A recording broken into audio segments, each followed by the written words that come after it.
नमस्कार विद्यार्थियों। आज इस व्याख्यान में हम प्लेटो के आत्मा पर जो विचार है उनका डिस्कस करेंगे कि प्लेटो के आत्मा पर कौन कौन क्या विचार है, प्लेटो आत्मा का स्वरूप कैसा मानता है। ये व्याख्यान आपको BA पार्ट 2 फिलॉसफी के सेकंड पेपर का नाम है वेस्टर्न फिलॉसफी, इसमें आपको उपयोगी रहेगा। ये प्लेटो ने अपनी आत्मा संबंधी अवधारणा अपनी पुस्तक रिपब्लिक में प्रस्तुत की है। कौन सी किताब में? रिपब्लिक में। अपने एक डायलॉग्स लिखा था प्लेटो ने रिपब्लिक बुक्स, तो उसमें उन्होंने आत्मा की अवधारणा प्रस्तुत की है। प्लेटो ने कहा है कि जीवात्मा विश्वात्मा के ही समान है, लेकिन यह चयनात्मक या विमर्शात्मक होती है। जीवात्मा कैसी होती है? एक तरह से चयन करती है, चयनात्मक होती है, या विमर्शात्मक होती है, जजमेंटल होती है। जीवात्मा शारीरिक प्रक्रियाओं का मूल है। जीवात्मा कैसी है? शारीरिक प्रक्रियाओं का मूल है। जीवात्मा का संबंध विज्ञान जगत और प्रत्यक्ष जगत दोनों से है। यानी जीवात्मा का अतीन्द्रिय जगत से भी संबंध है और इस सांसारिक जगत से भी संबंध है। विज्ञान जगत को हम अतीन्द्रिय जगत कहते हैं और प्रत्यक्ष जगत को हम सांसारिक जगत कहते हैं। तो जीवात्मा का संबंध दोनों से ही है, एक तो विज्ञान जगत से भी है और प्रत्यक्ष जगत दोनों से भी है।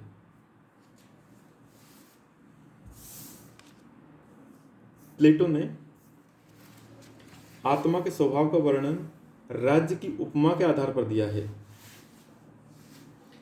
यानी कि प्लेटो ने जो आत्मा का स्वभाव बताया है, आत्मा का एक तरह से स्वरूप बताया है, वो तुलना के माध्यम से बताया है और राज्य की तुलना करी उनसे। जैसे राज्य में 3 वर्ग होते हैं नागरिकों के, एक तो संरक्षक होते हैं, दूसरा सैनिक और तीसरा उत्पादक वर्ग होता है।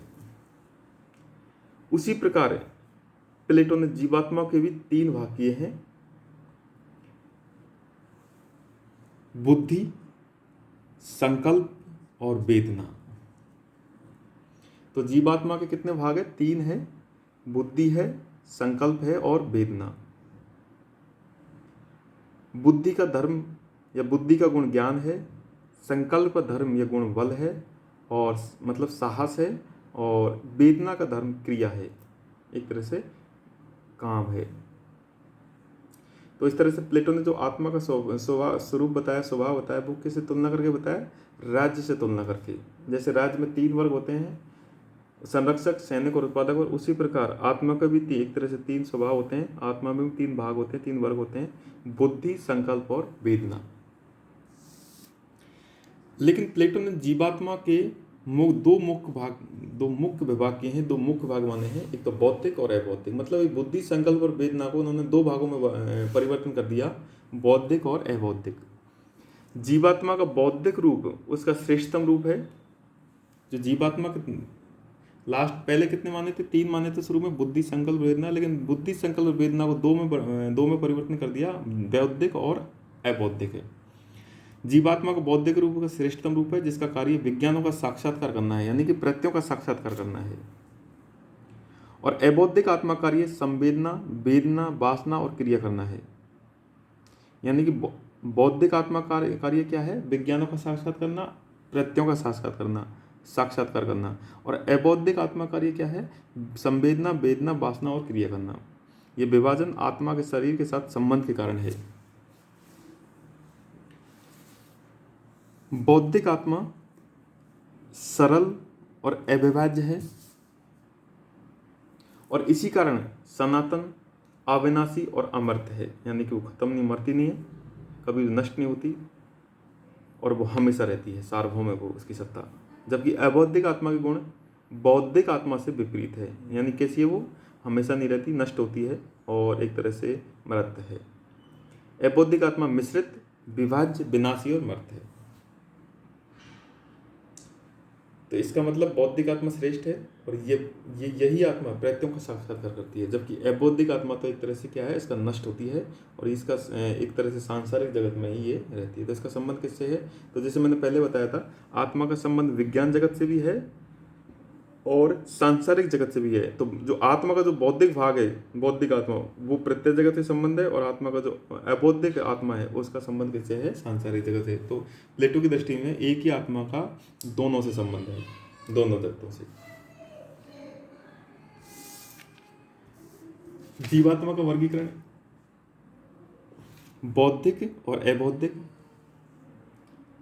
जीवात्मा कैसे बौद्धिक अबौद्धिक है, फिर अबौद्धिक कुलीन और अकुलीन किया। इस आत्मा के धर्म क्या है? साहस, आत्मसम्मान, उच्च संवेग। अब देखिए यहाँ पर साहस, आत्मसम्मान, उच्च संवेग, ये बौद्धिक आत्मा के भी है, और यहाँ पर अबौद्धिक आत्मा का बता रहे हैं प्लेटो। और अकुलीन का क्या है? इसके गुण क्या है? भय, असोच, बुरी वासनाएं, क्रियाएं। इस प्रकार कुलीन आत्मा का बौद्धिक आत्मा के साथ कुछ साम्य अवश्य है। यहाँ पर जो अबौद्धिक आत्मा का जो कुलीन आत्मा, वो कुलीन आत्मा है बौद्धिक के अंतर्गत, उसका बौद्धिक आत्मा से साम्य है। इस कुलीन आत्मा का इस बौद्धिक आत्मा से साम्य है, लेकिन कुछ सीमित अंशों में, क्योंकि दोनों श्रेष्ठ धर्मों का अधिष्ठान है, लेकिन फिर भी दोनों में अंतर है। बौद्धिक आत्मा के कार्य चयनात्मक या विमर्शात्मक होते हैं। इस आत्मा के, ये जो आत्मा है इसका काम क्या है? चयनात्मक और विमर्शात्मक है। जबकि अबौद्धिक आत्मा कार्य क्या है? प्रवृत्तात्मक, मतलब प्रवृत्ति से अनुकूल होते हैं, ये अपनी प्रवृत्तात्मक है।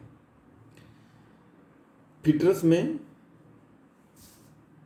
प्लेटो ने आत्मा के इन तीनों भागों की तुलना रथ के 2 घोड़ों और उसके सारथी से की है। इसे तुलना कर बताया है तीनों में कि किस तरह से आत्मा का स्वरूप यहाँ पर स्पष्ट होता है। तो प्लेटो ने फिटरस में तुलना करके भी इनका स्वरूप स्पष्ट किया है। तो इस तरह से हमने आज इस व्याख्यान में देखा है कि प्लेटो ने जो आत्मा का स्वरूप बताया है वो एक तरह से अपने राज्य की उपमा के आधार पर बताया है, और उसका वर्गीकरण किया है बौद्धिक और अबौद्धिक आत्मा।